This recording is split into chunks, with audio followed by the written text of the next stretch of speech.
अगर जेब में पैसा है तो बीमार भी राजा है। पर अगर तुम गरीब हो तो सरकारी अस्पताल का दरवाजा भी मौत का द्वार बन जाता है। ये कहानी है भारत के हेल्थ केयर सिस्टम की, जहां इलाज नहीं बल्कि सौदा होता है, जहां डॉक्टर का चैम्बर अस्पताल नहीं कमीशन सेंटर बन चुका है, जहां बीमारी से नहीं व्यवस्था से इंसान मरता है। सरकार कहती है सबका साथ सबका विकास, लेकिन जब बात इलाज की आती है तो गरीब विकास से नहीं बिल से दब जाता है। सरकारी अस्पताल यानी आम आदमी की आखिरी उम्मीद। लेकिन वहां मिलता क्या है? एक डॉक्टर 400-500 मरीजों को देखता है।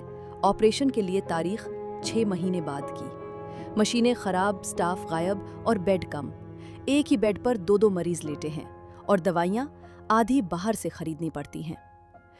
नीति आयोग के अनुसार भारत में हर 10,000 लोगों के लिए मात्र 8.5 डॉक्टर हैं, जबकि WHO के अनुसार ये संख्या कम से कम 44 होनी चाहिए और हर 10,000 लोगों के लिए सिर्फ 5 अस्पताल बेड।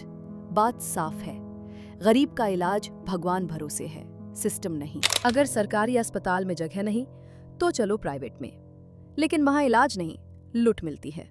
एडमिट होने से पहले ही 1 लाख का डिपॉजिट, हर इंजेक्शन का बिल 2,000 रुपये, ICU के चार्जेस 25,000 रुपये प्रतिदिन, और अगर मरीज मर भी गया तब भी पूरा बिल वसूल किया जाता है। 2020 के कोविड लॉकडाउन के दौरान दिल्ली के एक नामी प्राइवेट अस्पताल ने 10 दिन के कोविड इलाज के लिए 16 लाख रुपए का बिल थमा दिया। एक और केस में अस्पताल ने वेंटिलेटर का चार्ज लिया, जबकि मरीज को वेंटिलेटर लगाया ही नहीं गया था। क्या यही है स्वास्थ्य सेवा, या ये है धंधा जिसकी कीमत गरीब अपनी जान देकर चुका रहा है? सरकार ने कहा आयुष्मान भारत दुनिया की सबसे बड़ी स्वास्थ्य बीमा योजना, पर सच्चाई क्या है? ग्रामीण भारत में सिर्फ 25% लोगों को पता है कि ये योजना है क्या। कई प्राइवेट अस्पतालों ने आयुष्मान कार्ड वालों को भर्ती ही नहीं किया। लाखों लोगों के क्लेम बिना वजह रिजेक्ट कर दिए गए। कागजी काम इतना ज्यादा कि मरीज भर्ती होने से पहले ही थक जाता है, और जिनका कार्ड बना भी है उन्हें असली में मुफ्त इलाज नहीं बल्कि छूट के नाम पर चुप्पी मिलती है। क्या आपको पता है भारत सरकार ने 2024 में हेल्थ सेक्टर के लिए सिर्फ 2.1% GDP खर्च करने का वादा किया। Brazil 9%, Germany 11.7%, UK 10%।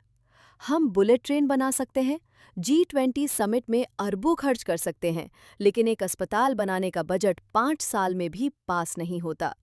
आशा वर्कर, नर्स, मेडिकल स्टाफ, इन सब की हालत बद से बदतर है, क्योंकि उनके लिए वेतन से ज्यादा जरूरी बना दिया गया है इवेंट मैनेजमेंट। क्या डॉक्टर अब मसीहा नहीं बल्कि मार्केटिंग एजेंट बन चुके हैं? हर एक पैथोलॉजी टेस्ट पर डॉक्टर को 10 से 30% commission. MRI, CT scan, ultrasound सब एक धंधा बन चुका है। प्राइवेट कंपनियां डॉक्टरों को विदेश यात्राएं, गिफ्ट्स, कैश रिवॉर्ड्स देती हैं, सिर्फ इसीलिए ताकि वे महंगी दवाइयां लिखें। एक नामी अस्पताल में डॉक्टरों को ऑर्गन ट्रांसप्लांट के लिए ब्लैक में पैसा दिया जा रहा था, यानी मरीजों का शरीर भी अब एक बाजार बन चुका है। भारत में हर 7वां व्यक्ति मानसिक बीमारी से जूझ रहा है, लेकिन भारत में हर 1 लाख लोगों पर सिर्फ 0.7 पर साइकेट्रिस्ट उपलब्ध है। हेल्थ बजट में मानसिक स्वास्थ्य के लिए सिर्फ 0.8% हिस्सा। लोग कहते हैं पागल है, छोड़ो, पर कोई नहीं पूछता क्यों पागल हुआ। हर साल करीब 17 लाख लोग इलाज के अभाव में मर जाते हैं। लाखों लोग मेडिकल खर्च के कारण गरीबी रेखा के नीचे चले जाते हैं। देश में 60% बच्चे एनीमिया से पीड़ित हैं।